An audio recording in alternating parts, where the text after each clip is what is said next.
Bonsoir.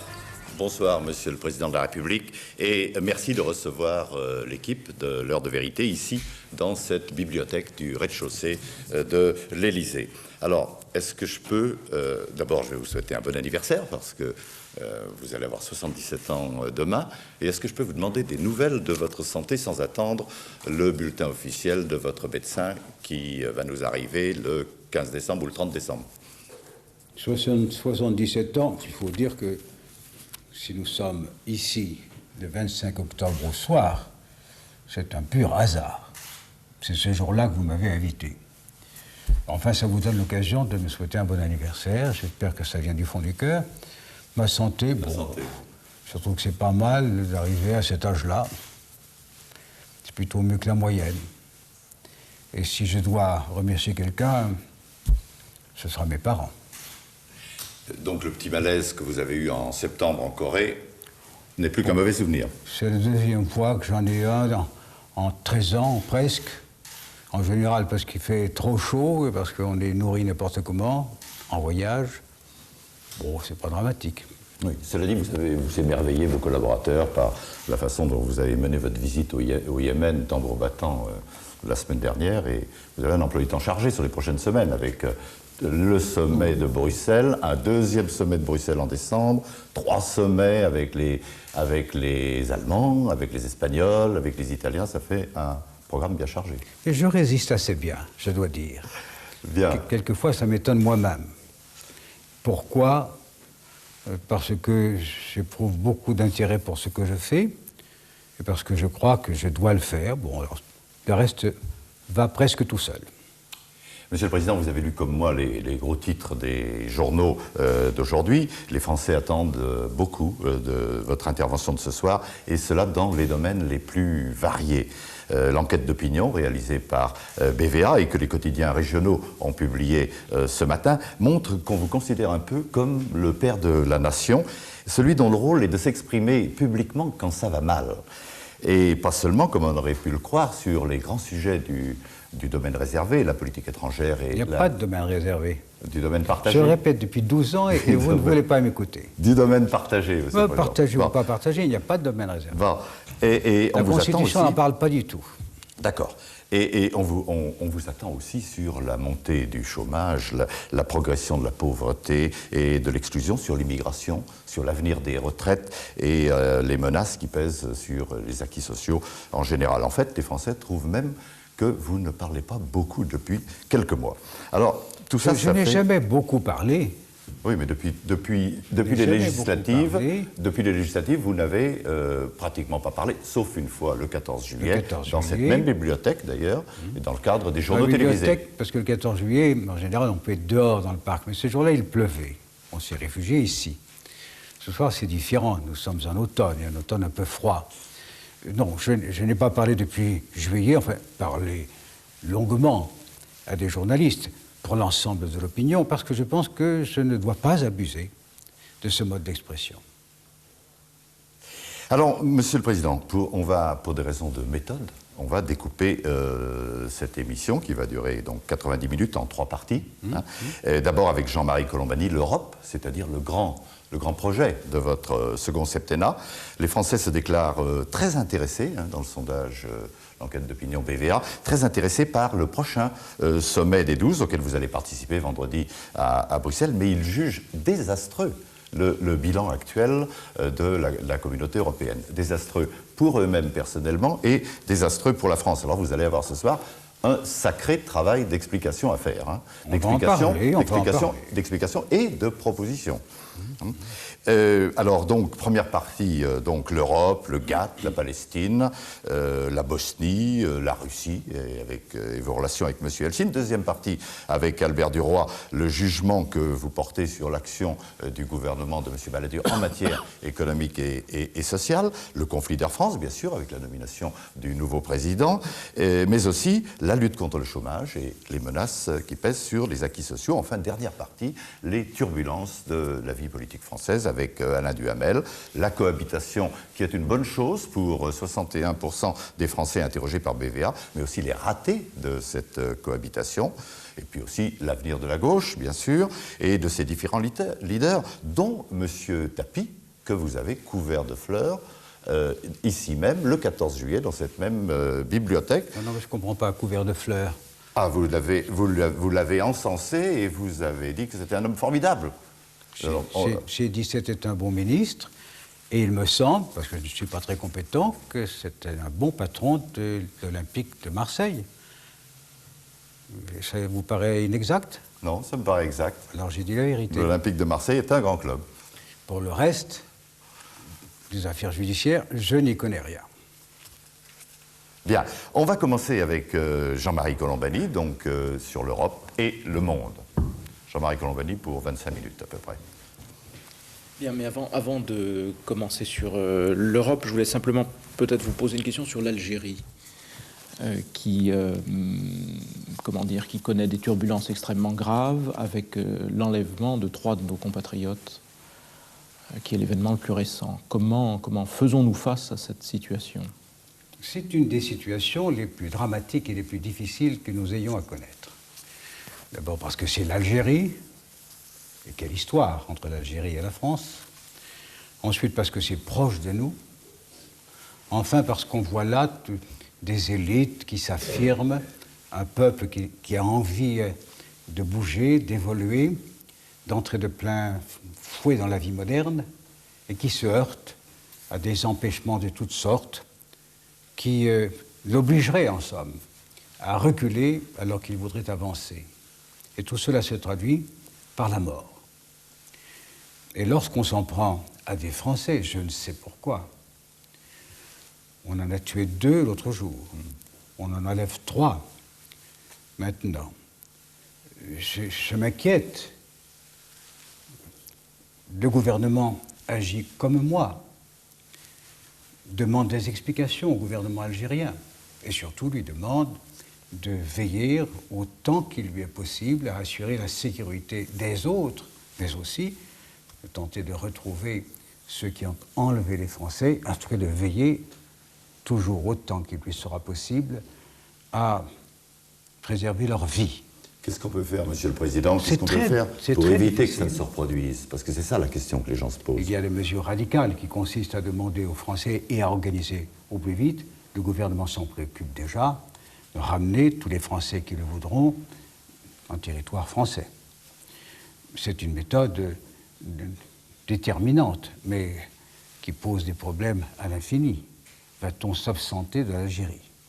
On en discute avec le gouvernement algérien et nous en discutons entre nous. Ce que je peux vous dire, c'est que rien, vraiment rien de ce qui est possible n'est négligé à l'heure où je vous parle. Bien, on va donc parler du GATT et de l'Europe. Le GATT, c'est la grande affaire du moment, avec cette date butoir du 15 décembre, cette grande négociation entre l'Europe et les États-Unis. Alors, de l'avis général, il y a des avantages dans cette négociation. Entre l'Europe et le reste du monde. Entre l'Europe et le reste du monde. Avec un bras de fer oui. avec les Américains. Donc, de l'avis général, il y a des avantages, notamment en matière de services, de propriété intellectuelle, etc. Et puis, il y a des inconvénients en matière agricole, notamment. Alors, de votre point de vue, c'est-à-dire du point de vue des intérêts du pays, comment pesez-vous les avantages et les inconvénients? Est-ce que les uns l'emportent sur les autres? En d'autres termes, faudra-t-il, au bout du compte, conclure? Le GATT, comme vous le savez, c'est une immense négociation commerciale entre, je crois, 117 pays dans le monde, et surtout ceux qui comptent par leur activité commerciale. En soi, aboutir à un accord général, ce serait excellent. Donc, on doit souhaiter l'aboutissement du GATT. Ça, c'est en principe, mais en pratique. Si l'on doit faire un accord en négligeant les intérêts de quelques partenaires, et pour moi, président de la République française, en mésestimant, en négligeant et même en offensant les intérêts de la France, alors cela deviendrait une mauvaise affaire. Est-ce que vous entendez par là que si les Américains, d'ici le 15 décembre, ne font pas, en l'état actuel des choses, un geste significatif vers les Européens, eh bien, il faudra aller à la crise, au blocage? Vous avez dit des Américains, vous n'avez parlé que des Américains. Ça prouve bien que les Américains sont, pour la France aujourd'hui, une difficulté importante. Et c'est vrai que dans les rapports entre les autres pays et la France, ce sont les États-Unis d'Amérique qui se distinguent par leur dureté de négociations commerciales, et je n'ose même pas dire de négociations, par une sorte souvent de diktat, qui n'est pas supportable. L'agriculture française, puisque vous m'avez parlé de l'agriculture, est la deuxième industrie agroalimentaire, la deuxième agriculture, on va résumer, du monde. Les États-Unis d'Amérique ont la première.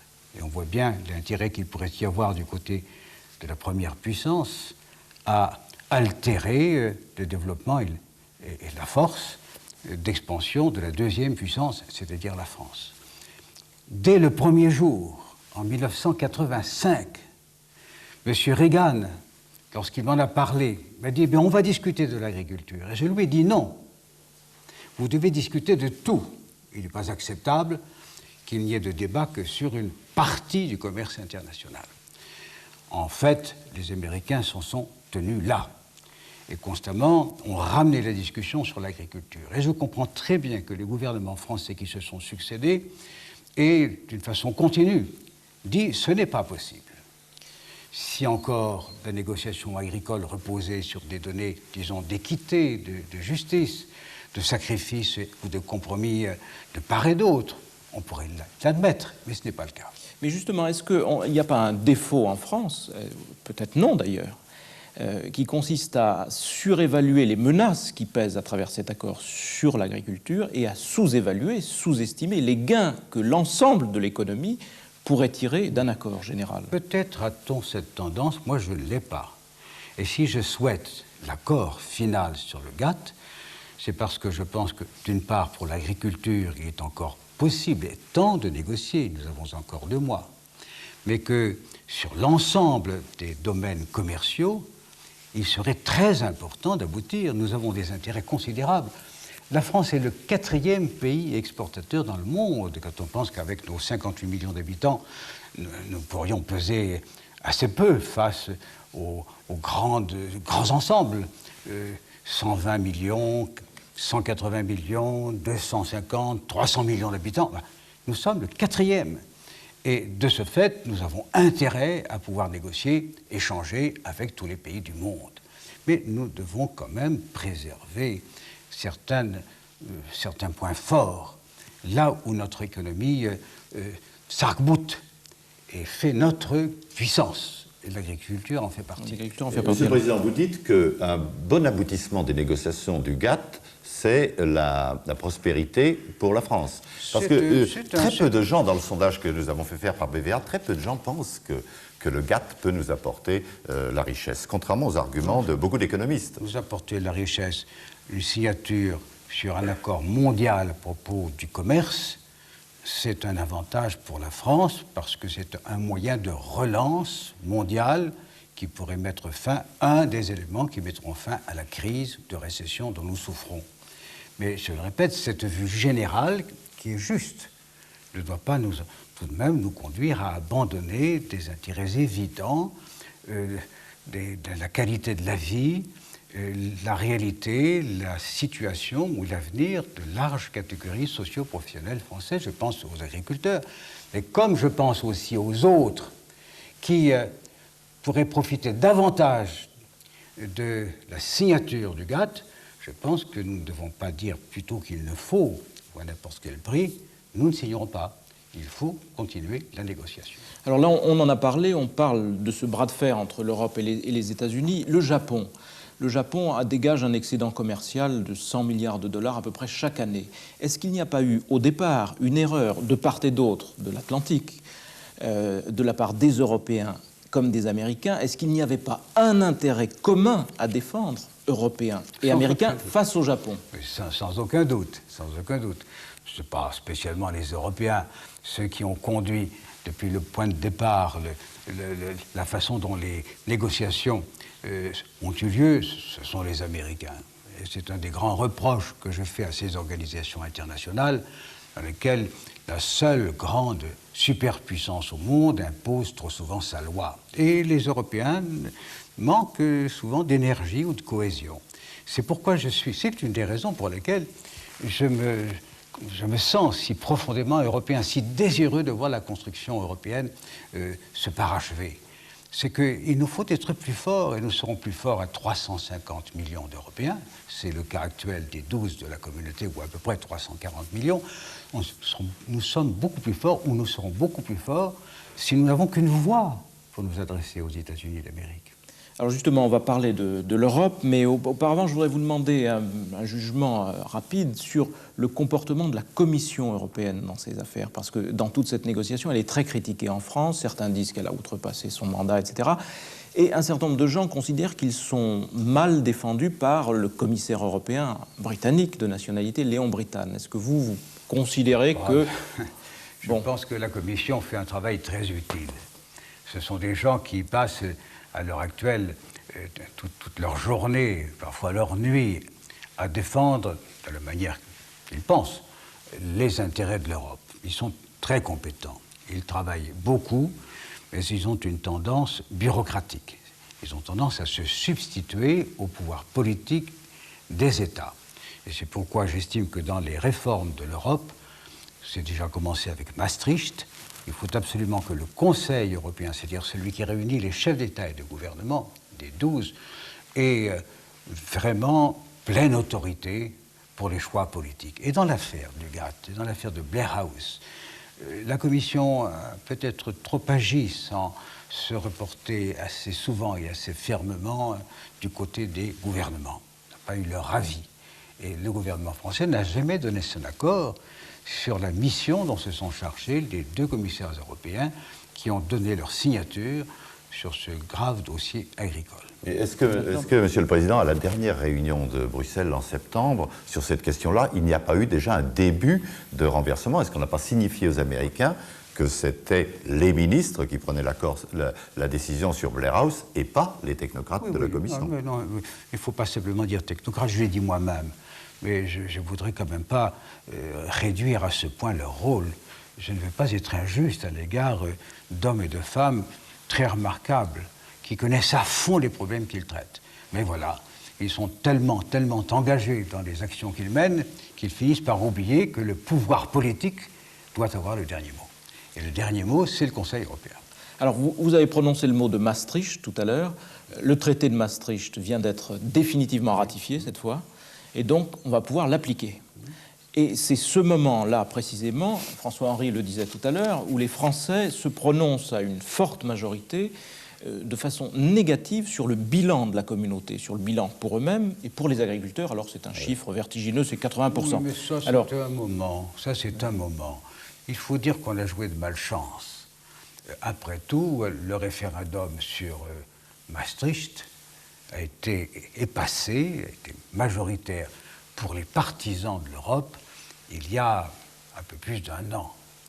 Il s'est passé beaucoup d'événements depuis 1 an qui ont été d'ordre plutôt psychologique et économique.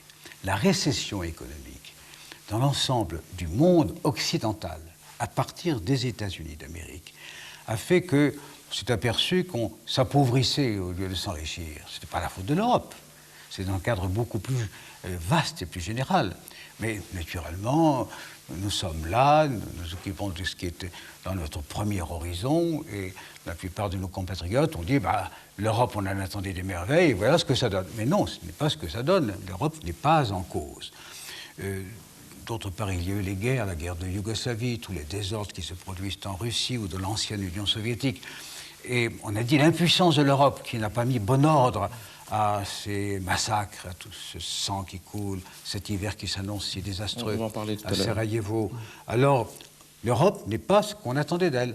Mais l'Europe, sur ce terrain-là, elle n'a pas de pouvoir militaire, armé. C'est justement l'application de Maastricht, du traité de Maastricht, qui permettra de disposer d'une force de ce genre. Il y a bien l'Union européenne, Oui. occidentale, mais ce n'est encore qu'un cénacle, Oui. ce n'est pas une force. Mais au moment où Maastricht va pouvoir entrer en application, tout le monde se pose la question de savoir si la communauté elle-même n'est pas menacée de se défaire. Est-ce que vous croyez à ce jugement Non. qui consiste à dire que la communauté est aujourd'hui en danger? Je ne le crois pas. Mais c'est aussi, comme toujours et depuis le début, depuis Jean Monnet, Robert Schuman, Adenauer ou Gasperi, c'est une affaire de volonté. On veut faire l'Europe parce qu'on en est convaincu, parce qu'on pense que c'est bien. Moi, je pense que c'est bien pour la France. Et on sait qui, justement? On ne sait pas tout le monde. Il y a un peu de désenchantement sur l'Europe. En tout cas, moi, je veux, et je ne suis pas le seul, heureusement.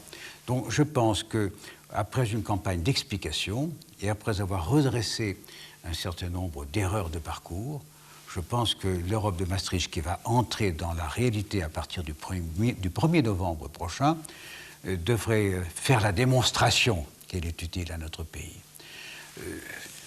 À partir du GATT, après tout, qu'est-ce qu'on fait? On compte sur nos partenaires européens, les 11 autres, parce que nous sommes 12. Et on se tourne vers eux, on leur dit « aidez-nous ».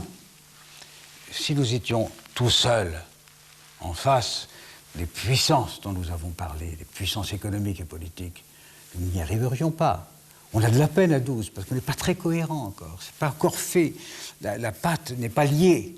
Mais ça prouve qu'il n'y a pas assez d'Europe, plutôt qu'il y a trop d'Europe.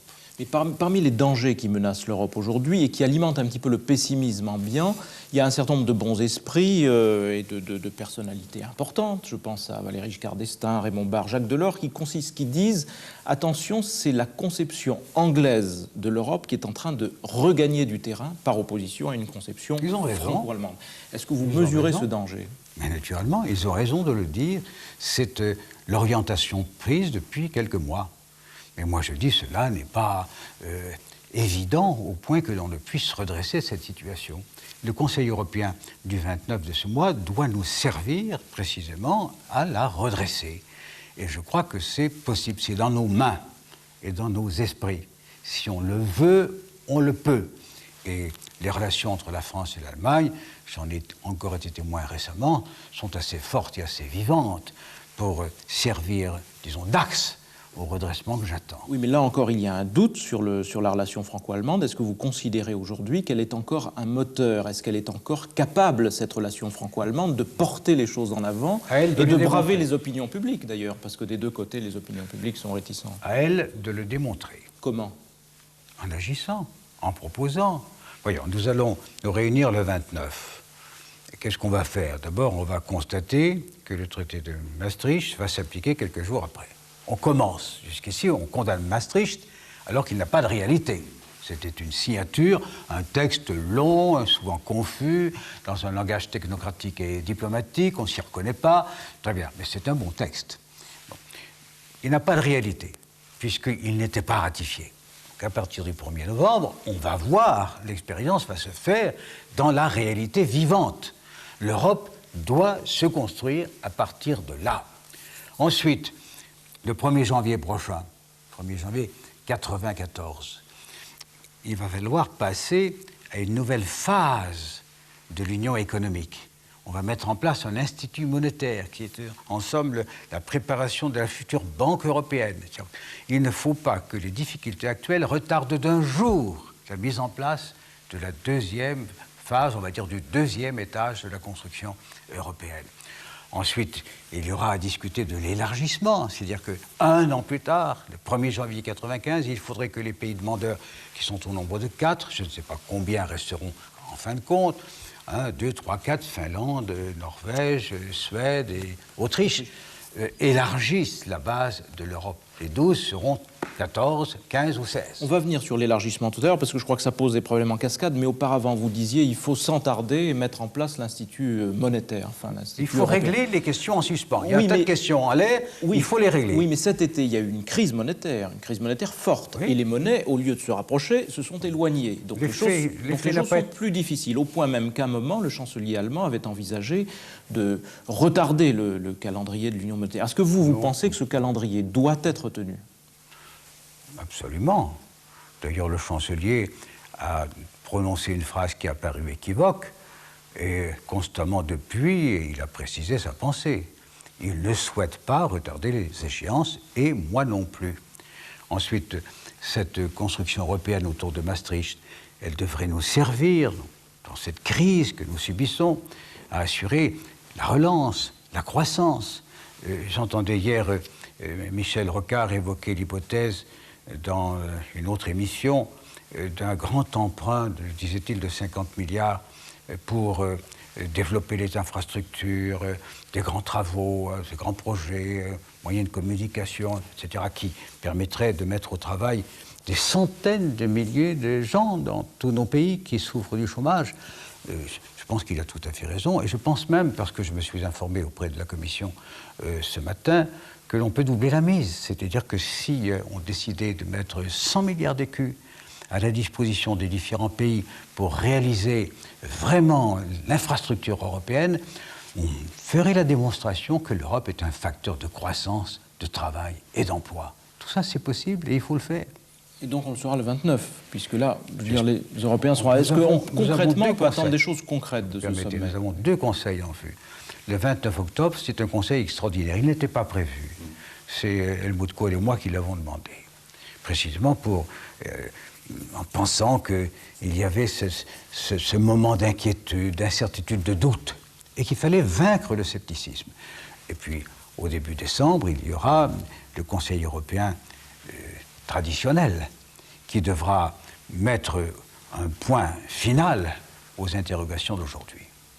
Et entre les deux, vous aurez rencontré nos principaux partenaires.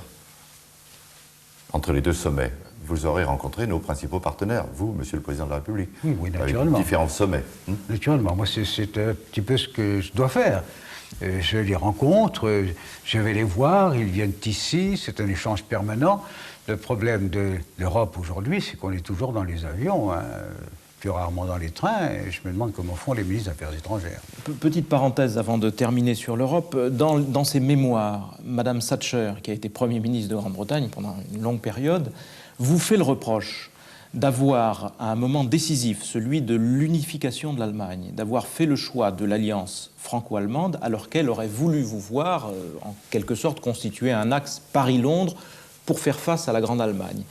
Comment expliquez-vous cette attitude anglaise dont on a l'impression aujourd'hui qu'au fond, les successeurs de Mme Thatcher la prolongent d'une certaine façon? Moi, j'ai toujours recherché l'amitié britannique. Et les relations sont amicales, mais elles ne se sont jamais traduites dans les faits. Pourquoi?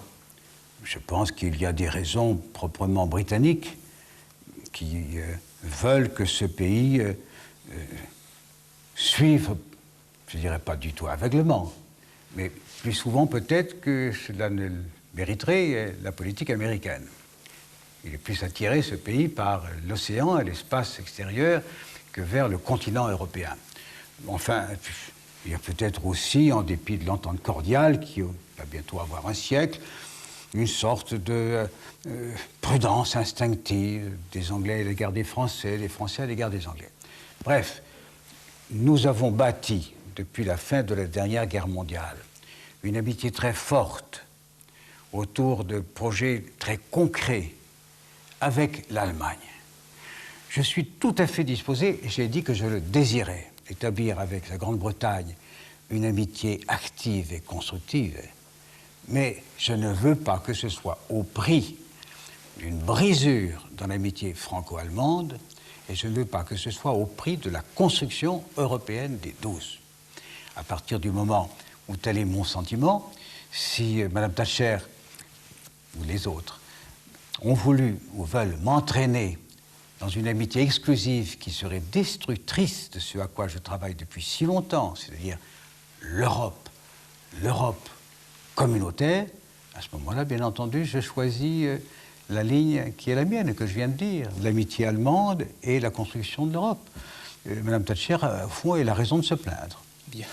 Alors, le chômage aujourd'hui, qui est très présent fortement en Europe, alimente toute une discussion, tout un débat sur le point de savoir s'il faut se protéger aux frontières de l'Europe. Est-ce que cette Europe que vous souhaitez continuer de bâtir, est-ce qu'elle doit se protéger davantage? Parce qu'aujourd'hui, c'est la zone la plus ouverte par rapport aux États-Unis comme par rapport au Japon, d'ailleurs. Vous voulez dire se protéger de l'immigration? Non, se protéger, non, l'immigration, on verra plus tard. Se protéger protéger des économiquement, importations des importations de marchandises, et de services. à travers des tarifs de toutes sortes, etc. Parce que là, elle continue d'être engagée sur la voie du libre-échange. Et certains disent non, il faut maintenant protéger les frontières de l'Europe. C'est-à-dire qu'il faut faire en France ce qu'il faut pour ne pas être désavantagé. Et quand j'entends chanter constamment le refrain du libre-échange et que je constate que le Japon reste fermé le plus souvent aux marchandises extérieures, pas par la loi, par l'usage, par les réactions traditionnelles d'une société elle-même fermée. Lorsque je constate que la législation américaine et les pratiques américaines empêchent nos produits, dans de nombreux cas, de pénétrer en Amérique, lorsque je vois ce qui se passe sur le textile, par exemple, les droits de douane qui se produisent, c'est-à-dire qu'il y a des mesures de protection là-bas. Naturellement, cela doit nous entraîner à en prendre pour nous-mêmes. Mais ce que je souhaite, c'est qu'il n'y en ait plus ni là, ni ailleurs. Il faut mettre tout sur la table. Et si l'on parle de libre-échange et de disparition du protectionnisme, il faut que les États-Unis d'Amérique et le Japon donnent l'exemple.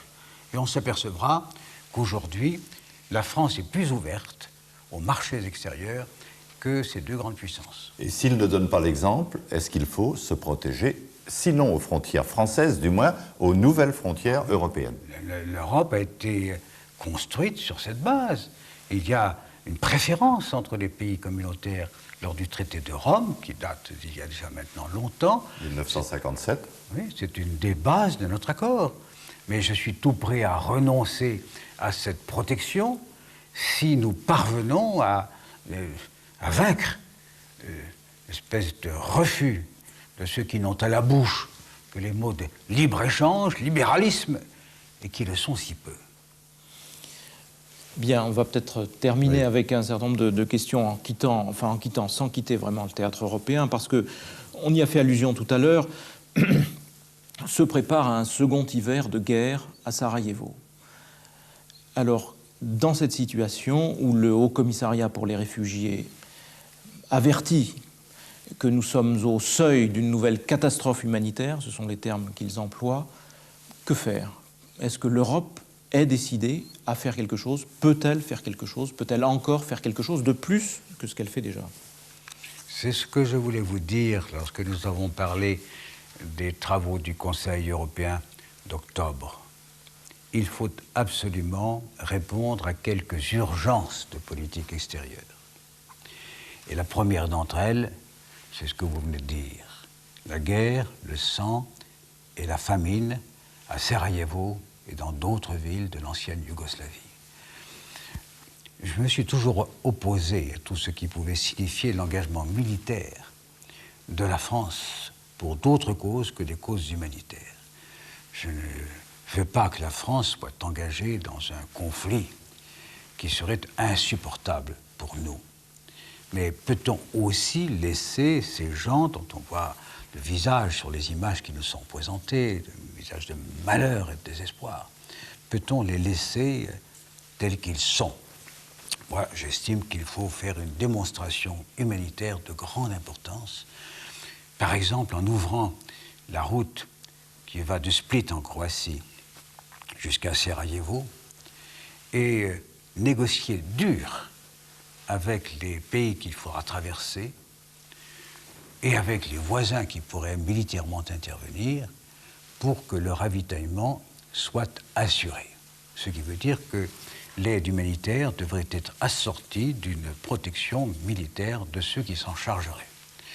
Je pense qu'on peut avoir sur ce terrain-là un soutien américain, et je pense que les différents belligérants hésiteraient à nous empêcher d'agir s'ils sentaient notre détermination.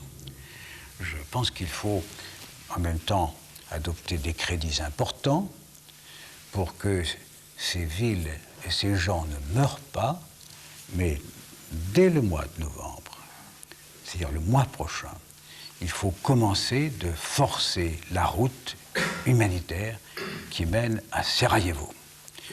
Je ne vois pas beaucoup d'autres moyens, sinon psychologiques et moraux. Ils ne sont pas négligeables. Mais on nous a habitués depuis quelques années maintenant que cette guerre dure a montré bien peu de considération pour les arguments de la morale. Donc vous ferez des propositions, Monsieur le Président, au prochain sommet de Bruxelles Nous sur en cette avons question. déjà parlé avec le gouvernement français, M. Balladur, M. Juppé, je pense qu'ils sont, et M. Léotard, je pense qu'ils sont tout à fait sur cette longueur d'onde. Un petit peu plus loin, à l'est encore, il y a eu récemment donc cette épreuve de force à Moscou, ce Parlement pris d'assaut, et un Boris Yeltsin qui nous montre aujourd'hui des pratiques autoritaires.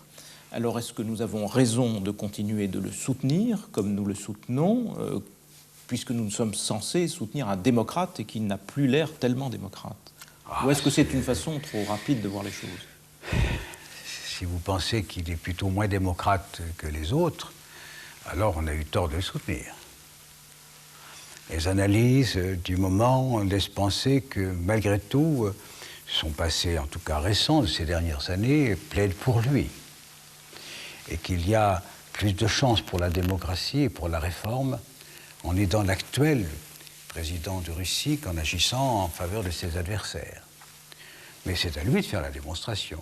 J'ai observé que, comme vous venez de le faire, il est vrai que c'est un temps de crise dur à Moscou, en Russie, que commencent à se répandre là-bas des pratiques que je déplore, qui ne peuvent plus s'appeler marche vers la démocratie. Bon, ben, il faudrait qu'il reprenne son souffle, Boris Yeltsin, s'il veut continuer d'être aidé. Je pense qu'il le reprendra, en tout cas, j'espère. Merci, Jean-Marie Colombani. Alors, pendant qu'Albert Duroy vient s'installer, je voulais vous poser une question sur un événement qui s'est produit, qui a été révélé par la presse américaine hier. Un chercheur américain de l'université de Washington réalise pour les besoins de ses expériences des clones d'embryons humains, c'est-à-dire qui créent des êtres parfaitement jumeaux d'autres êtres déjà existants, hein, à titre tout à fait éphémère, mais enfin un peu comme on ferait des photocopies. Est-ce que, quelle est votre réaction à ça, vous qui avez créé le comité d'éthique il y a 10 ans? Mais je sais bien que ça se pratique déjà pour les végétaux et pour les animaux. Pour les animaux. On n'avait osé toucher à des embryons humains. Dans certains cas, certains grands médecins, certains grands chercheurs recommandent cette méthode pour permettre à des femmes d'avoir des enfants. Mais sous la forme où c'est présenté, possibilité d'avoir, comme vous dites, toute une série de copies d'un individu à l'identique. Moi, personnellement, ça m'effraie. Je ne peux même pas supporter cette idée. Peut-être suis-je en retard sur le progrès, en tout cas sur le progrès scientifique, certainement, mais sur le progrès moral, je crois être plutôt en phase. Je trouve cela insupportable. Mais enfin, ce n'est pas à moi qu'il appartient de juger. J'ai créé ce comité d'éthique nationale composé de personnalités qualifiées qui doivent travailler sur ce sujet, qui ont commencé de le faire. J'ai même commencé de mettre en place, il y a quelque temps, un comité d'éthique international. Voilà un beau sujet. Mais vraiment, que l'on puisse fabriquer par centaines ou par milliers ou par dizaines de milliers le même personnage, ça me paraît ressembler de plus en plus aux romans de science-fiction qui nous paraissaient les plus effrayants. Je pense au Meilleur des mondes d'Aldous Huxley. Et je pense que si l'humanité devait aller vers là, ce serait une terrible régression. Et vous ne regrettez pas, Monsieur le Président, que le précédent gouvernement n'ait pas réussi, et le gouvernement de M. Bérégovoy n'ait pas réussi à faire aboutir les 3 projets de loi sur l'éthique qui étaient en préparation? Il faut toujours du temps pour cela. Et je pense que tout gouvernement de la République qui s'inspire des grands principes qui, au fond, occupent nos esprits depuis plusieurs siècles, qui font que la France est la France, qui font les choix historiques de la France, ceux qui font que la France dispose d'un rang et d'une réputation dans le monde entier, tout cela seront contraints, mais ils le pensent eux-mêmes sans doute, d'aller dans le sens de l'éthique et ne pourront pas laisser supporter les manipulations scientifiques, génétiques en particulier, qui aboutiraient à de tels résultats. Mais enfin, il faut que les comités, que les experts choisis pour cela se prononcent, car il peut exister des cas, je l'ai dit tout à l'heure, je pense à la joie qu'une femme peut avoir en ayant un enfant, à l'accomplissement que cela représente pour un couple, et qu'il peut y avoir des cas dans lesquels cette pratique peut être utile, mais qu'elle soit surveillée de près, et qu'on ne laisse pas faire n'importe quoi. Albert Duroy, la politique du gouvernement. Bonsoir, Monsieur le Président. Dans le domaine économique et social, et avec ce pouvoir un peu à deux têtes qu'est la cohabitation, quelle est votre part de responsabilité? Est-ce que vous pouvez peser sur les choix de la France en matière économique et sociale? En matière économique et sociale, parce que vous dites les choix de la France, et puis un petit temps Non, d'arrêt. les choix du gouvernement français, la politique économique et sociale de la France. Sur la politique économique et sociale de la France, j'espère pouvoir peser par le Conseil et par l'opinion que j'exprime devant les Français. Mais il y a une majorité en France, une majorité parlementaire, une majorité politique. Ce n'est pas moi qui l'ai choisi, ce sont les Français au mois de mars dernier. Cette majorité doit disposer des pouvoirs que la République attribue à une majorité politique dans une République. Alors, je peux aider à infléchir ou à corriger, parce que j'ai quand même quelques expériences, et la fonction que j'occupe me confère certains droits, car je suis responsable, je suis le premier responsable devant l'histoire et devant nous contemporains du visage que prend et que prendra la France devant le monde. Alors, il y a depuis quelques jours, et il y a encore, un conflit dur, un conflit social, qui est celui d'Air France. Est-ce qu'il vous apparaît, ce conflit, comme une marque de rupture ou de saturation devant les restructurations industrielles qui ont été nombreuses depuis quelques années? Les restructurations sont souvent nécessaires. Mais est-ce que c'est un tournant aujourd'hui? Je ne peux pas le dire. Vous me posez une question à laquelle je ne peux pas répondre. Je pense que le tournant est déjà amorcé avant l'affaire d'Air France. Je pense que l'affaire d'Air France peut prendre une tournure démonstrative, une valeur exemplaire, qui aurait une portée durable. Aujourd'hui, par exemple, on a vu... Le gouvernement doit y prendre tout à fait garde. Aujourd'hui, on a vu, par exemple, la coordination rurale, donc les agriculteurs les plus combatifs, apporter de leur soutien aux grévistes d'Air France. Est-ce qu'il n'y a pas là une espèce de coagulation des mécontentements? Vous savez qu'il y a toujours le fantasme en France de mai 68. Est-ce que ça va recommencer? Pas mai 68. Ce que je pense, en effet, c'est que ce risque existe toujours. Il y a déjà beaucoup de gens, quand même, qui sont malheureux ou inquiets. S'ils additionnent tous leurs mécontentements, ça risque de peser lourd, c'est tout ce que je peux dire. Mais l'affaire d'Air France, il faut aussi la circonscrire. Je pense que plusieurs plans, je pense qu'il y en a eu moins de 3 jusqu'ici. On arrive maintenant, je crois, au 4e. Oui, les plans sociaux d'Air France, oui. Au risque de sociaux, non, économique et social, oui, pour le redressement de cette entreprise. Ça commence à faire beaucoup. Ça prouve qu'aucun des gouvernements n'a été jusqu'ici en mesure d'aller jusqu'au bout d'un plan cohérent. Pour qu'il y ait une résistance, ça prouve aussi sans doute que ces plans n'étaient pas satisfaisants pour les gens auxquels ils s'adressent, c'est-à-dire pour le personnel d'Air France. Il y a tout le public français qui est intéressé par la bonne marche d'une grande compagnie d'aviation. Il y a tous ceux qui prennent l'avion et que ça intéresse au premier chef, mais il y a aussi ceux qui y travaillent. Et ceux qui y travaillent ont eu le sentiment, sans aucun doute, je ne suis pas le premier à le dire, d'une injustice dans la manière dont les plans ont été préparés. Le gouvernement est reculé en retirant le plan précédent, vous semble-t-il un signe de fragilité de sa part? Je ne veux pas porter de jugement. Je pense que si, quand on dit je ne reculerai pas, le fait ensuite de traiter n'est pas un signe de force. Bon, mais il n'est pas mauvais de reconnaître qu'on se trompe aussi. Donc c'est la manière dont les choses vont être traitées maintenant que la démonstration sera faite dans un sens ou dans l'autre. Dans le sondage... Enfin, le gouvernement de la République est toujours partie prenante dans un conflit de cette importance. les plans qui se sont succédés ont toujours été des plans acceptés par les gouvernements. Le gouvernement ne peut pas rejeter la responsabilité sur un fonctionnaire, sur un président, un directeur général, ou président tout court. C'est le gouvernement lui-même qui s'est engagé. Il est pleinement responsable, c'est-à-dire il a le droit d'en faire plus ou d'en faire moins, il a le droit d'adapter sa tactique aux éléments qu'il rencontre, aux résistances qui sont devant lui, et puis il a le devoir d'être juste. Et c'est vrai que ce qui a été dit par les grévistes était frappé souvent au coin du bon sens. Il ne faut pas que ce soit les plus petits et les plus démunis qui soient les victimes des grandes transformations auxquelles on est en train d'assister. Dans le sondage auquel nous avons procédé, dont parlait François-Henri tout à l'heure, il y a une préoccupation évidemment dominante, mais de très très loin toutes les autres, c'est le chômage. Le 14 juillet, dans votre interview télévisée, vous aviez dit qu'en matière de chômage ou de lutte pour l'emploi, tout a été essayé. Est-ce que le grand débat autour du partage du travail aujourd'hui vous semble être une nouvelle façon, non encore essayée, de régler ce problème? C'est ce que je voulais dire, qui a peut-être été mal compris. Tout ce qui est classique, soit par l'économie, soit par le social, pour lutter contre le chômage, a échoué.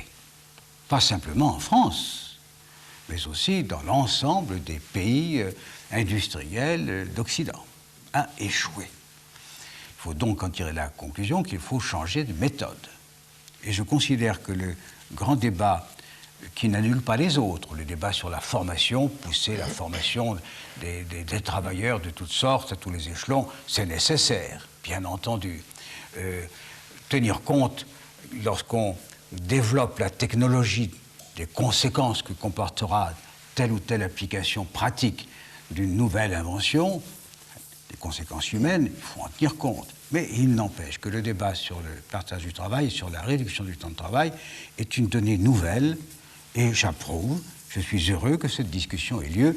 Quant au contenu, bien entendu, il faut en discuter. Alors justement, discutons-en. La semaine des 32 heures ou des 4 jours, quel est votre sentiment? Je pense qu'il faut se garder des données arbitraires dans ce domaine. Les 32 heures, plutôt des 4 jours, ça a le mérite d'être parlant, d'être clair, d'avoir une signification. Il y a eu la bataille des 40 heures du Front populaire. Il y a eu, vous savez, les luttes du 19e siècle qui ont été des luttes terribles pour la classe ouvrière, pour le prolétariat, ont souvent été cristallisées autour du temps de travail. On travaillait 60 heures. 80 même. 80 heures. Et surtout des enfants, des femmes, des enfants de moins de 10 ans qui travaillaient 14 heures par jour, dans le fond de la mine. Bon, donc c'est une des grandes batailles ayant le plus de signification pour le peuple des travailleurs. Je suis obligé de les appeler comme ça parce que c'est bien la réalité. Donc ça va dans ce sens. Et moi, cette bataille pour les 4 jours me paraît éminemment sympathique. Simplement, il ne faut pas que ce soit une sorte d'illusion lyrique. Il faut tenir compte d'éléments qui sont indispensables. D'abord, il faut tenir compte des droits des travailleurs, c'est-à-dire en particulier du salaire. Justement, j'allais y venir. C'est la grande question que tout le monde pose à ce propos-là. On ne peut pas réduire le salaire des gens qui gagnent, par exemple, aujourd'hui, peut-être presque la moitié du salariat français, 7 000 francs par mois ou moins. À quoi allez-vous les réduire? Si donc vous réduisez le salaire du côté de celui qui la paye, en lui apportant une compensation égale, sans frapper le salarié, ça peut s'imaginer. Vous seriez donc parce que c'est un point sur lequel tout le monde s'interroge, dans ce débat-là, en ce qui concerne en tout cas les petits salaires ou les salaires modestes, vous seriez pour une diminution du temps de travail sans que cela pèse sur les salaires? Je ne dis pas sans diminution, mais ce n'est pas aux petits salariés d'en faire les frais. Il faut donc qu'il y ait des mesures de compensation, et ces mesures de compensation ne peuvent venir que d'une redistribution des revenus ou d'une intervention de l'État. Mais il faut tenir compte aussi d'autres éléments. Ces éléments sont qu'il faut veiller à la compétitivité des entreprises. C'est-à-dire que la France ne peut pas se lancer toute seule dans une aventure de ce type, aventure vraisemblablement très féconde. Tandis que dans d'autres pays, surtout voisins, et au sein de la communauté, c'est une discussion à avoir. Oui, on agirait autrement. L'Allemagne va dans un sens différent de savez, nous. Mais quand on a une idée, et en l'occurrence, à mon avis, une grande idée, ben, ça ne se fait pas d'un coup. Hein. Et puis, la société n'est pas faite pour ça. Il faut donc modifier la société, il faut peser par l'action politique, psychologique, économique, pour arriver à se faire comprendre. Les 40 heures, on en a parlé pendant 3/4 de siècle sans y parvenir. Au moment où vous dites partage du temps de travail et diminution des horaires de travail, le chancelier Kohl dit aux ouvriers allemands il faut travailler plus. Oui, et les 35 heures qui règnent en Allemagne sont remises en cause. Je sais.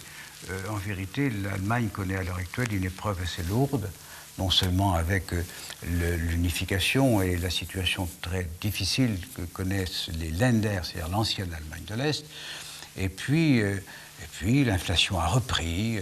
Donc ce sont des mesures de circonstance qui peuvent en effet contredire cette orientation de fond que représente le partage du travail. Mais dans la manière de négocier, on ne peut pas dire 32 heures, comme on ne peut pas dire 36 heures, ou 35, ou 34, ou 33. Laissons les partenaires naturels en décider. Et c'est pourquoi il faut absolument organiser une discussion sur la réduction du temps de travail, branche par branche, quelquefois entreprise par entreprise. Il faut adapter cette nouvelle réalité à la réalité profonde économique des entreprises. Si donc vous assurez la compétitivité de ces entreprises, l'intervention de la collectivité nationale, l'État, pour faire que les salariés de moins de temps, c'est pas à moi de le décider, au-dessous de 10 000 francs par mois, je vous ai dit que la moitié, c'était 7 000. Hein. Oui. Bon, au-dessous de 10 000 francs par mois, ça ne doit pas être très facile de vivre. Hein. Et je ne veux pas qu'on frappe ceux qui sont déjà victimes de l'injustice sociale.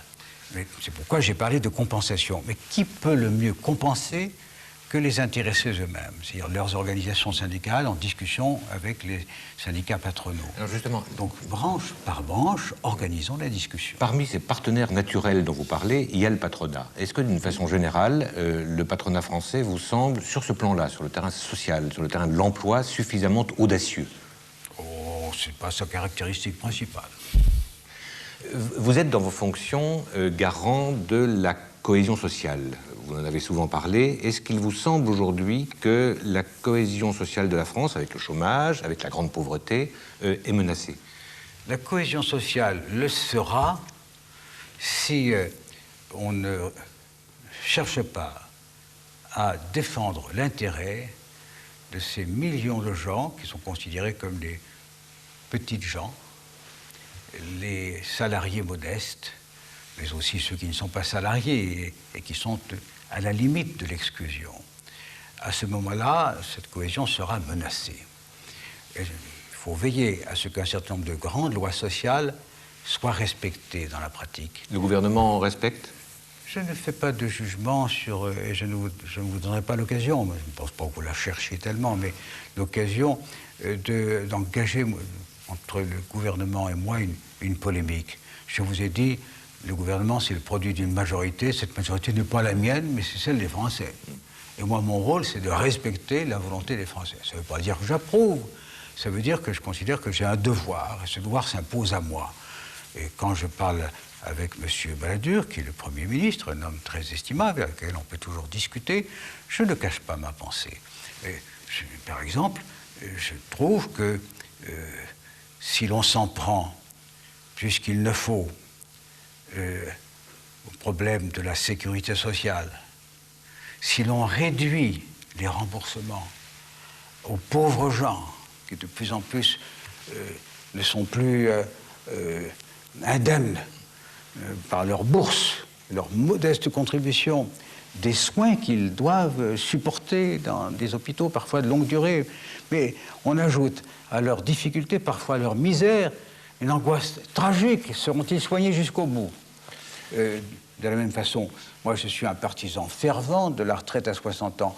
On oublie toujours de dire, quand on parle de cela, que la retraite à 60 ans, que le gouvernement Mauroy, sous mon autorité, a fait adopter par le Parlement il y a maintenant pas mal d'années, peu après ma première élection, on oublie toujours de dire que cela s'adresse à des volontaires, ceux qui le veulent. Beaucoup de gens ne veulent pas partir. Mais qu'est-ce qui veut partir à 60 ans? Les gens qui ont accompli pendant très longtemps, plus de 37 ans, des travaux pénibles. Ils sont fatigués, ils sont épuisés, ils voudraient vivre un peu. Bon, je ne veux pas que l'on attente à comment dirais-je, à ce délai de vie au travail. Alors, justement, sur les retraites et les prestations sociales. Sur les retraites, le mouvement qui consiste aujourd'hui à allonger le nombre des années d'activité pour toucher la retraite à temps plein. Cela, à la limite, naturellement, affecte la retraite à 60 ans. Absolument. Il faut absolument adapter ces mesures au respect de la loi. Et est-ce que c'est un de ces acquis Je ne sociaux suis pas dont... du tout ennemi, moi, de voir des gens travailler davantage. Mais puisque c'est une faculté, je veux dire, un tas de gens qui travaillent beaucoup et durement, qui sont épuisés dans leur santé, puis qui ont envie de vivre un peu, de voir leurs femmes ou leurs enfants, d'aller à la pêche, de se distraire, de regarder, enfin, de ne pas être toujours penché sur un travail pénible. Je veux qu'ils puissent partir à 60 ans. Mais je n'oblige pas les autres à le faire. Alors cette modification de la durée de cotisation, est-ce que c'est un de ces acquis sociaux dont vous avez dit que vous en étiez garant et que vous ne laisseriez pas y toucher? Je ne laisse pas, moi. Cela dépend de la loi. Et la loi est votée par les assemblées parlementaires. Quand les assemblées parlementaires ont voté une loi, il ne me reste qu'une chose, moi, dans les 15 jours, c'est à la signer. Ou bien je manque à mon devoir de chef de l'État dans une démocratie parlementaire, ce qui est le cas de la France. Mais il n'empêche que je le déplore. Et je le dis. Je ne le dis pas toujours en criant sur les toits, mais je le dis aux responsables. Je ne prête pas au gouvernement actuel et à son chef des intentions meurtrières à l'égard des droits sociaux. Je dis simplement, faisons attention, les mesures d'économie et de gestion sont souvent nécessaires, mais il faut toujours penser qu'elles ne doivent pas frapper les gens qui n'ont pas le moyen de se défendre. Pour en revenir au domaine économique général, il y a une politique qui a été celle de plusieurs gouvernements successifs, de droite ou de gauche en France, qui est dite politique du franc fort ou du franc stable. Oui. Cette politique est aujourd'hui contestée aussi bien à gauche qu'à droite, par certains patrons, par certains économistes, beaucoup plus qu'elle ne l'était avant. Est-ce que vous vous posez des questions? Je me pose toujours des questions. Mais finalement, je me suis rallié à l'idée du franc fort. Parce que j'ai constaté que c'était dans les pays à monnaie forte qu'il y avait quand même les meilleures sorties de chômage, le meilleur maintien de l'emploi. Il doit donc y avoir un rapport entre les deux choses. Qu'est-ce que ça veut dire, préconiser une monnaie faible, renverser l'argument? Ce serait un peu absurde, avouez. On va donc travailler pour avoir une monnaie faible. Bon, je sais bien que c'est souvent une astuce pour certains économistes, parce qu'avec une monnaie faible, on ramasse davantage de marché. Provisoirement. C'est un problème de compétitivité. Provisoirement, ça ne dure pas. Une monnaie, c'est le reflet d'une économie. Si l'économie est forte, la monnaie est forte. Donc si la monnaie est forte, c'est que l'économie est en bonne santé. Aujourd'hui, je reconnais que tenir ces raisonnements est un peu difficile. Mais personnellement, je crois que c'est une bonne façon de faire. Actuellement, le gouvernement procède à un certain nombre de privatisations, notamment la plus récente, celle de la BNP. Certains disent que la BNP, une grande banque française, a été sous-évaluée, sous-estimée, bradée. 240 francs. 240 francs l'action. Que les économistes et les financiers s'expriment. Vous avez... Il est certain qu'ils ont fait plutôt une bonne affaire. Ceux qui ont acheté, ceux qui sont devenus actionnaires de la BNP. Vous aviez... Mais ceux qui ont revendu, ça vous choque? Je n'interviens pas dans ce genre de choses. D'une façon générale, je ne suis pas partisan des privatisations. J'admets que dans les domaines où il y a concurrence sur le marché, ça peut se comprendre. Et j'ai donné mon aval, d'ailleurs, à des cessions d'actions publiques chaque fois qu'il s'agissait de cela. Mais lorsqu'il s'agit d'entreprises ou de sociétés qui me paraissent être le corps, le centre même de la puissance de l'État et du pays, alors je suis plus réticent. Vous avez mis en garde contre une privatisation de Elf, notamment, entre quelques autres entreprises. Vous avez été entendu? Elf, c'est le pétrole. Oui. Le pétrole, dès 1926, c'était Poincaré, qui n'était pas un modèle de socialisme, on s'est organisé pour essayer de défendre la capacité pour la France de disposer de pétrole, d'énergie. il faut faire très attention. Il ne faut pas que les intérêts privés... mais à la suite de mon observation, ou peut-être même mon observation était inutile, peut-être y a-t-il pensé tout seul, M. Balladur a quand même maintenu une base de présence publique de l'État qui devrait permettre d'éviter des grosses catastrophes. Bon, ELF, en effet, Air France, je dis Air France, l'aérospatiale. Pour l'instant, il n'est pas question de privatiser. Elle fait partie de la liste. L'aérospatiale, ça me paraîtrait, mais je l'ai dit au Premier ministre, donc je peux permettre de le dire aux Français qui sont là, ça me paraîtrait insupportable parce que cela touche à la défense de la France, à la technologie, à la recherche de la France, dans ce qu'elle est de meilleur. Je ne vois pas de raison pour laquelle on laisserait les intérêts privés, et le cas échéant étrangers, libres de tirer le meilleur profit de ce que représente le meilleur de la recherche française. Au gré des privatisations, et puis en dehors des privatisations aussi, il y a un certain nombre de grands responsables d'entreprises, d'administrations, etc., qui changent. Est-ce que vous avez le sentiment d'une chasse aux sorcières, comme on dit habituellement? Je ne vais pas me prononcer là-dessus. Vous avez, en 1988, vous avez utilisé, au moment où vous représentiez, vous avez parlé d'une menace d'un État RPR. Est-ce qu'il y a une menace de ce genre-là aujourd'hui?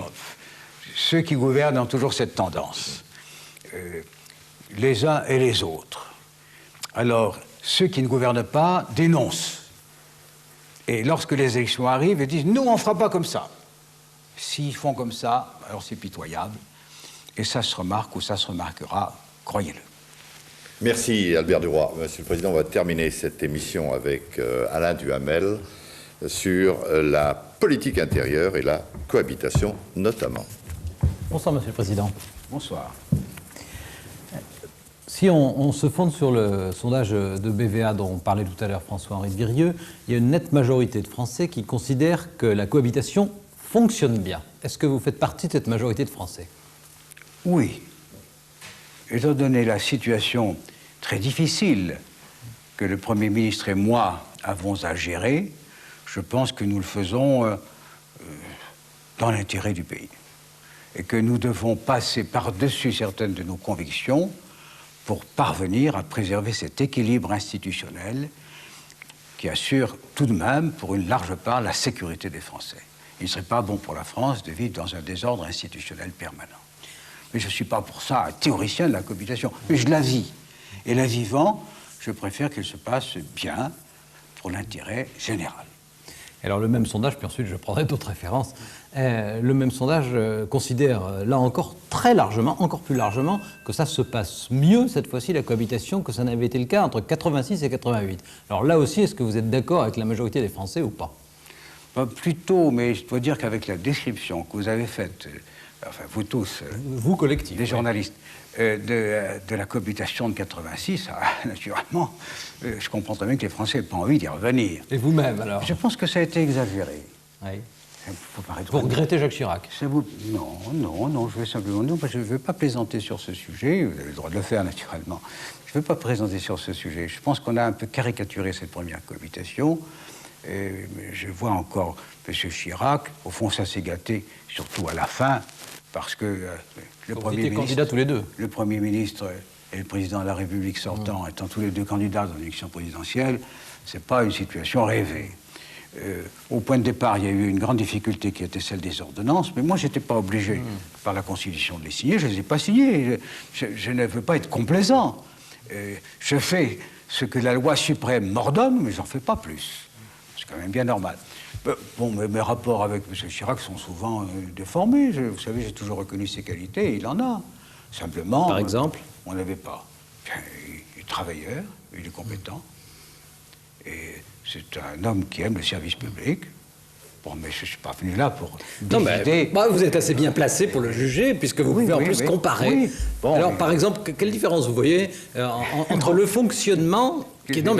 parce que c'est au cœur de l'État. C'est souvent aussi une question de caractère. Oui. Disons qu'il est plus difficile dans la vie quotidienne. Mais cela, je ne veux pas faire de procès à distance.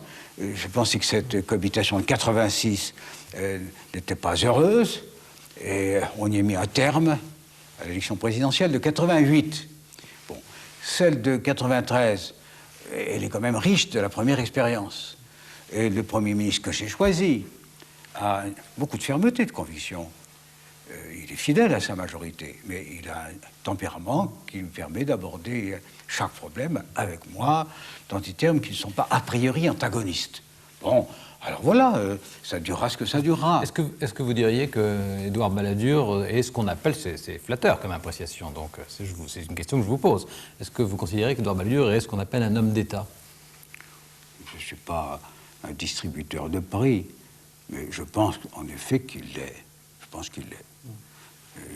C'est un honnête homme qui défend ses idées et qui ne sont pas les miennes, et qui représente une majorité qui m'a combattu, que j'ai combattu et que je combattrai très facilement de nouveau s'il le fallait.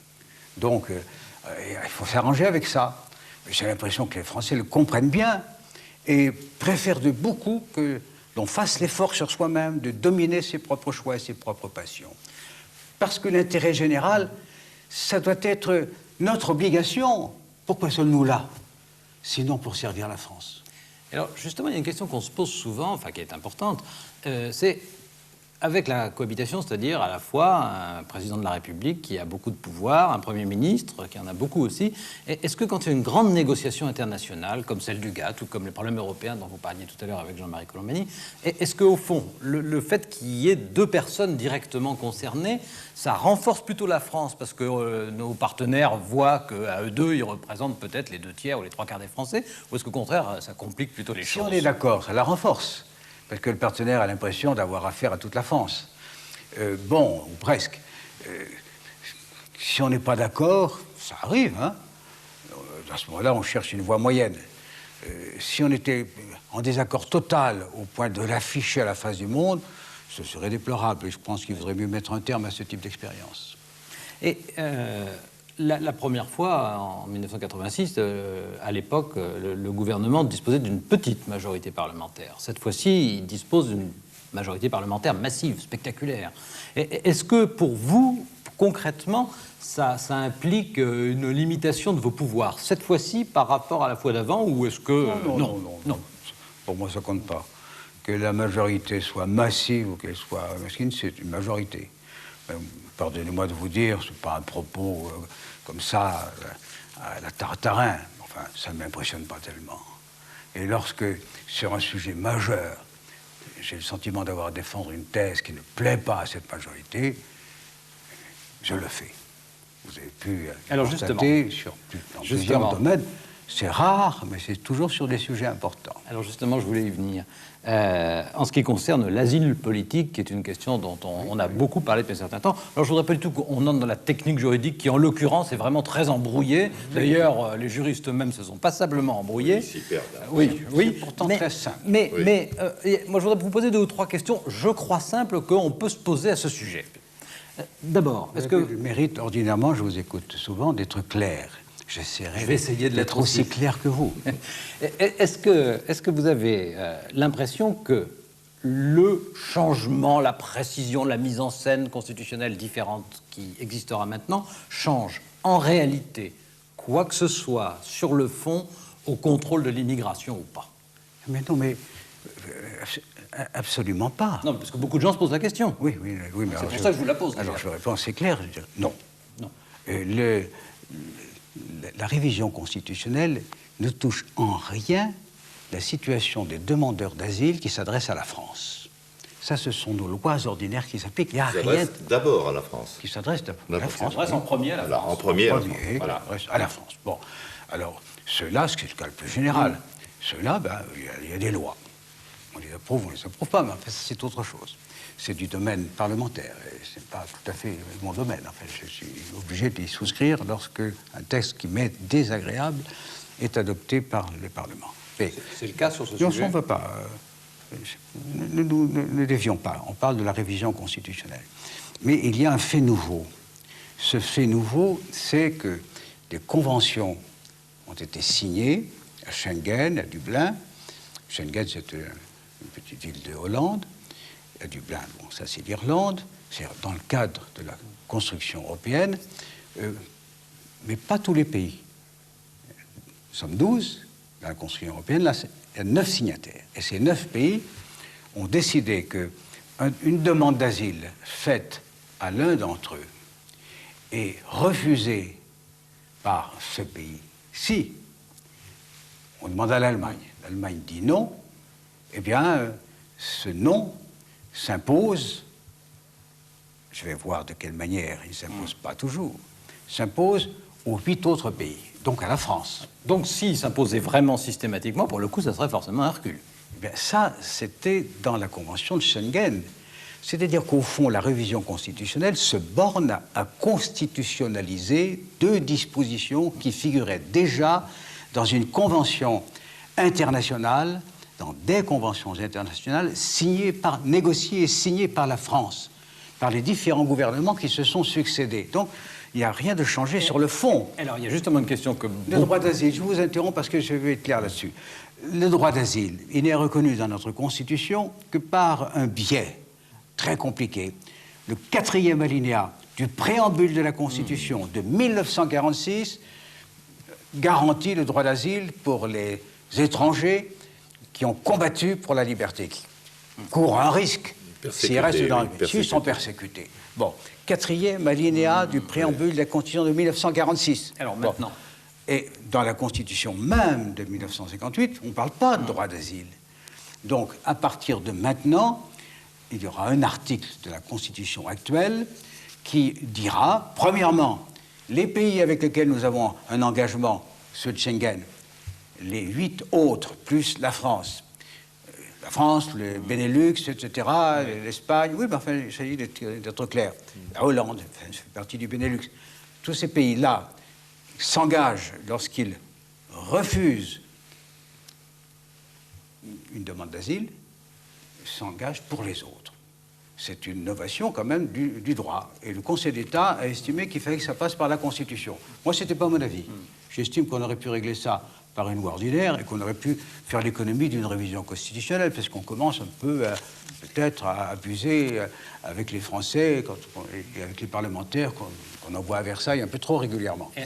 Et alors, sur le fond, parce que ça, c'est une question que posent beaucoup d'organisations humanitaires, et d'ailleurs, quelquefois, certains de vos propres amis politiques, pas tous, mais certains, est-ce que, sur le fond, en ce qui concerne la France, il y a en quoi que ce soit un recul ou pas? Bien, je ne le crois pas, sans quoi je n'aurais pas donné mon accord.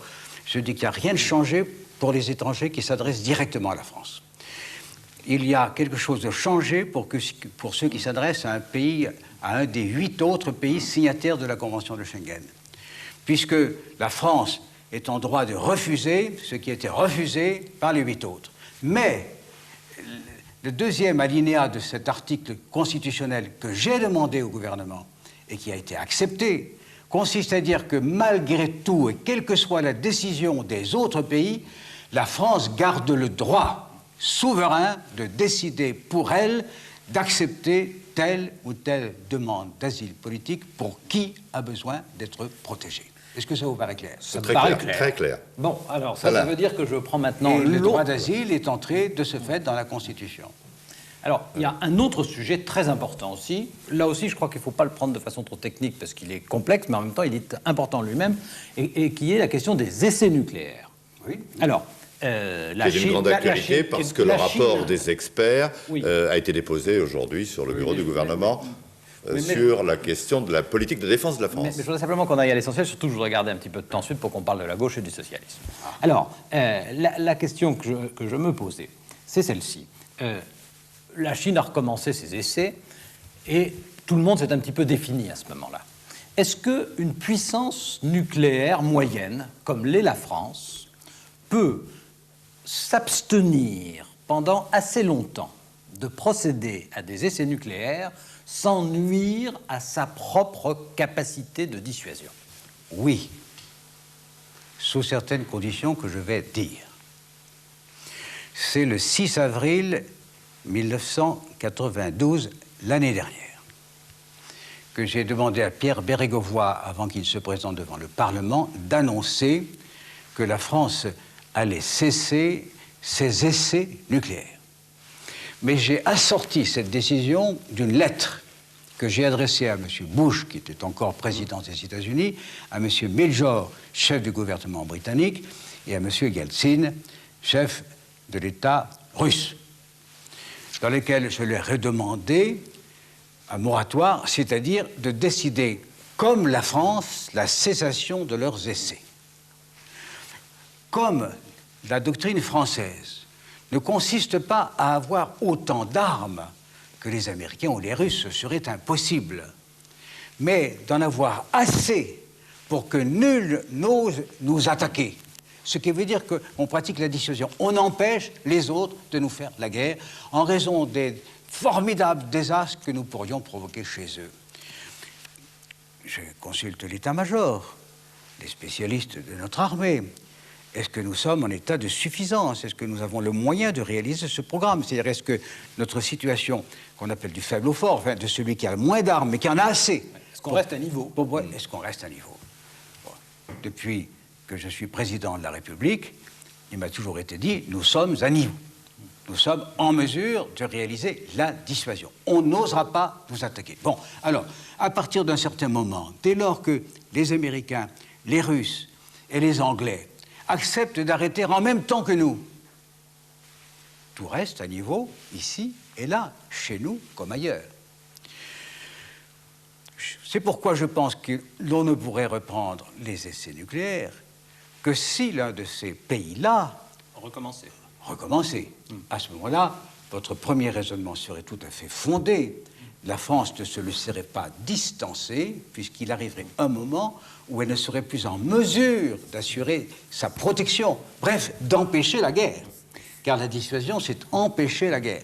Donc l'affaire chinoise est venue troubler ce jeu, mais la Chine, d'après nos informations, n'est pas encore en mesure de disposer d'une arme nucléaire de l'efficacité de celle dont nous disposons à l'Ouest, ou bien en Europe, les Russes. Si bien que je ne vois pas de raison pour lesquelles on reprendrait les essais nucléaires, mais il faut chercher dans deux directions. La première, convaincre nos partenaires de maintenir cette position. C'est ce qu'a fait le président Clinton, qui m'a en effet écrit pour me dire « Êtes-vous d'accord pour prolonger le délai pendant lequel il n'y aura pas d'expérience nucléaire ?» Mais naturellement, je suis d'accord, puisque c'est moi qui l'ai proposé un an plus tôt, qu'il n'y en ait plus du tout.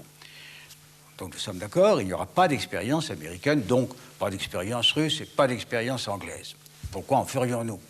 La deuxième, c'est qu'on me dit, et ça doit être vrai, mais les Américains ont le moyen je voulais y arriver, de réaliser des simulations, de faire comme s'il y avait une explosion nucléaire souterraine en laboratoire. C'est ce qu'on appelle une simulation.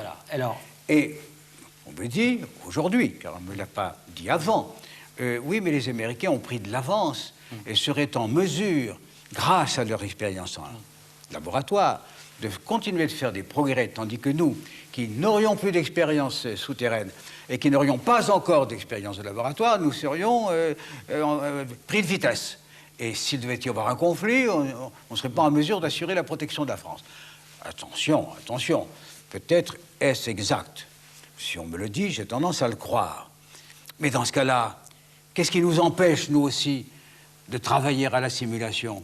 On a déjà commencé, à vrai dire. Et qu'est-ce qui nous empêche de penser que nous n'avons pas les intelligences, les chercheurs et les techniciens capables de réaliser en laboratoire ce que les Américains font? Alors j'ai une toute petite question là-dessus, puis ensuite on passe à la gauche. Alors la petite question là-dessus, c'est que certains experts militaires, pas tous, mais certains experts militaires considèrent que pour qu'on en arrive, nous aussi, à posséder, à contrôler cette technique de simulation, il faudrait qu'on fasse encore une dizaine d'essais nucléaires. Toujours une de plus, quoi. Non, mais est-ce que c'est... Encore une. Simplement, ce que je vous demande, c'est est-ce que c'est votre point de vue ou non? Il y a toujours des experts pour dire quelque chose. Alors, ce que je dis, moi, c'est qu'à partir du moment où on décide à 4 pays d'arrêter les expériences nucléaires, à la demande de la France, quelle figure aurait la France si tout d'un coup il y avait une explosion dans le monde qui serait une explosion française, avec le danger que représente dans l'esprit des gens la diffusion de nuages nucléaires, c'est-à-dire atomiques. Non, il faut absolument éviter cela. Et je suis sûr qu'aucun gouvernement ne prendrait cette responsabilité. Alors, une expérience de plus, si quand même, on va en faire une, on n'en fera pas, du moins tant que je serai là. Alors, il nous reste, je crois, 10 minutes pour parler de la gauche, ce qui s'agissant des socialistes. Sauf naturellement, sous les conditions autres. Si quelqu'un d'autre recommence, en termes de Chine, nous ne nous laisserons pas distancer. Alors maintenant, on parle d'un sujet moins terrifiant qui est la gauche. Là, ce que je voudrais vous demander, hier, Michel Rocard, qui a longtemps été au sein du Parti socialiste, votre challenger, quelquefois votre opposant, Oui, bon, oui, il avait le droit. A été hier élu premier secrétaire du Parti socialiste avec une très confortable majorité. Alors, comment est-ce que vous réagissez à ça? Mais je réagis bien. Vous savez, Michel Rocard est mon 4e successeur. Moi, j'ai quitté le premier secrétariat du Parti socialiste il y a maintenant 13 ans. Oui, enfin, en 80, oui. Oui, 13 ans. Je ne peux pas prétendre régenter le Parti socialiste, et d'ailleurs je ne le cherche pas, à la place de ceux qui en ont la charge. Et vous vous êtes réjoui, vous avez été étonné, vous avez été agacé, vous avez été soulagé. Pas d'agacement du tout. Michel Rocard est élu premier secrétaire du Parti socialiste. Avec un beau score. Oui, enfin, avec une nouvelle méthode qui est d'ailleurs excellente. Excellente. Oui. Moi, j'avais été élu avec 100%. Mais je ne considère pas que c'était un avantage sur lui, parce que moi, c'était un comité directeur qui m'élisait, et lui, ça a été le suffrage secret. C'est donc une très belle expérience. Comment est-ce que vous ressentez ça? On ne va pas s'amuser à faire des comparaisons de ce genre. Comment est-ce que vous ressentez ça, alors? Je ressens ça. Le Parti socialiste l'a décidé. Il a un dirigeant de valeur qui s'est affirmé depuis très longtemps dans les combats politiques. Le bon sens, la discipline et la bonne foi doivent conduire à l'aider du mieux qu'on peut. Enfin, moi, je suis président de la République et je ne peux pas tenir simplement le raisonnement d'un militant politique. Tous les Français connaissent mon opinion. Je suis socialiste et je n'ai pas l'intention de changer d'opinion. Et je m'intéresse naturellement à la vie de ce parti puisque j'ai contribué à le construire. Et tout le monde comprendra, parmi ceux qui m'écoutent, que j'aime bien ceux avec lesquels j'ai longtemps combattu. Mais ce n'est pas mon rôle maintenant de me substituer à ces organes dirigeants. Et alors, vous avez beaucoup connu Michel Rocard, vous l'avez eu notamment pendant 3 ans Premier ministre à vos côtés, donc vous aviez vraiment l'occasion de vous voir très souvent. Est-ce que vous pensez qu'il a bien les qualités qui sont celles d'un premier secrétaire? C'est un rôle un peu particulier. Oui, je le crois, absolument, je le crois. Je crois qu'il a beaucoup milité, je crois qu'il a beaucoup réfléchi.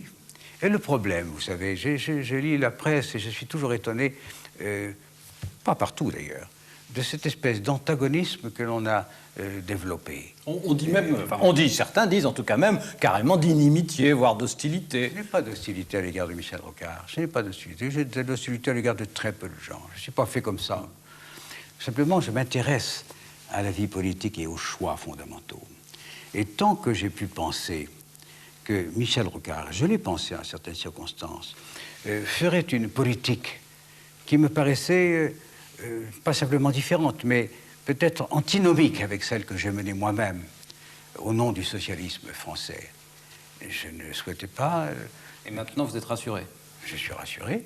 J'ai lu les textes qui ont été adoptés, j'ai vu les choix qui ont été faits, et je considère qu'il n'y a pas du tout de rupture de ton ni de politique entre 1971 et 1993. Alors, un changement d'homme, de tempérament, mais ça c'est très bien.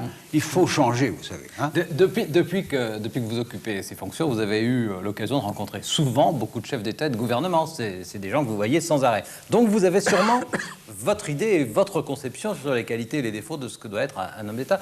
Au fond, quand on regarde Michel Rocard et Jacques Delors, qui sont les 2 candidats vraisemblables possibles aujourd'hui pour l'élection présidentielle chez les socialistes, lequel des 2 vous paraît avoir le plus les qualités qui correspondent? Je ne vais pas vous répondre. Je ne veux pas non plus que... tous les deux, vous pouvez me dire tous les deux si c'est ce que vous pensez. Dans une émission de ce genre, j'accepte de répondre à 2 ou 3 questions sur l'organisation et sur les hommes du Parti socialiste, que je ne vais pas répondre davantage. Car ce n'est pas mon rôle. Et est-ce que pendant la campagne présidentielle, quand on y sera, on n'y est pas encore, mais est-ce que pendant la campagne présidentielle, vous vous engagerez en faveur du candidat socialiste ou pas? Oh, je pense que j'obéirai à mon inclination. Je ne vois pas pourquoi, une fois que je ne serai plus moi-même, ou à la fin de mon mandat président de la République, je cesserai d'avoir des opinions de citoyen.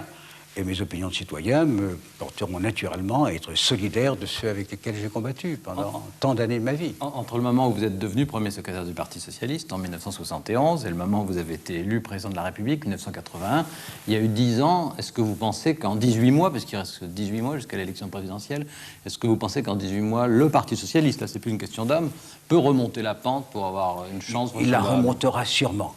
Pour avoir une chance, je n'en sais rien, c'est très court. Il a fallu combien, 1921, 15 ans à Léon Blum pour parvenir à la victoire du Front populaire.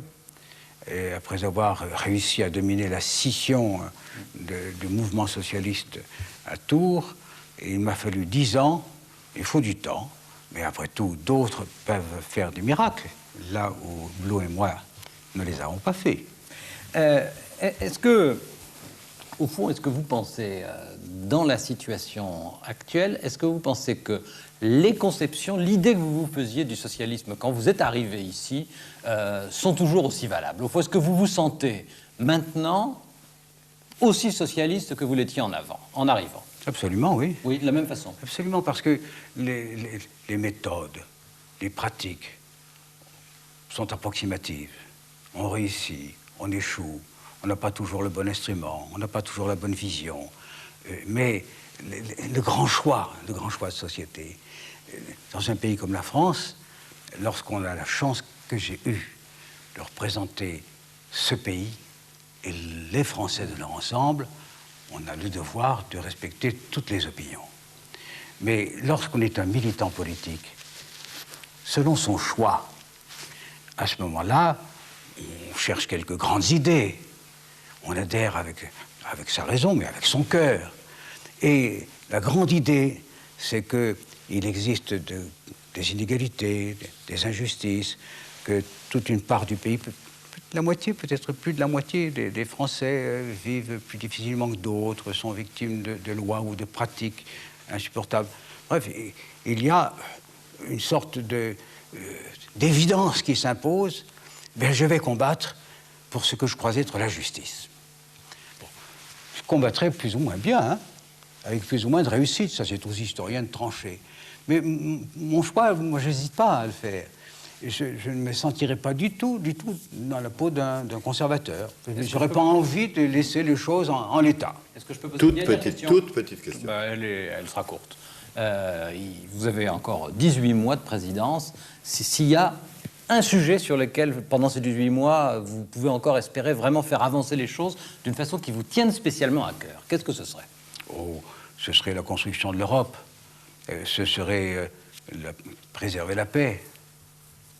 Et donc faire que la communauté européenne se renforce et qu'une conception de l'Europe tout entière, de tous les pays démocratiques d'Europe, s'impose de telle sorte que demain, c'est-à-dire dans les 10 ans qui viennent, il y ait une Europe organisée, dans laquelle il n'y aura pas les petits et les grands, dans laquelle il n'y aura pas les faibles et les forts, dans laquelle tous, avec égalité de droits et de dignité, on aura fait l'Europe à partir de la communauté. Voilà ce que je voudrais faire.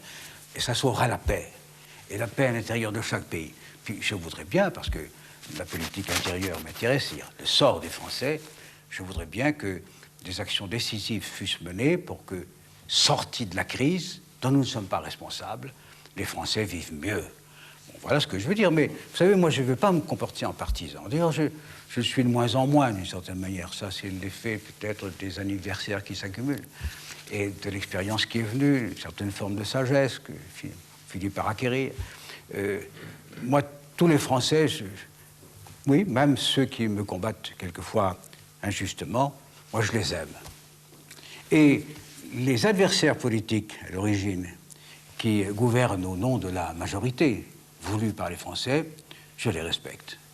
Alors je veille à ce que les relations soient suffisamment fécondes pour que la France en profite. Eh bien, ce sera le mot de la fin. Merci, Monsieur le Président de la République, car il faut respecter les horaires et les téléspectateurs attendent savoir plus de François de Closet. Je vais vous demander de bien vouloir signer le livre d'or de l'heure de vérité. Voici un stylo qui se dévisse, je ne suis pas sûr qu'il... Voilà.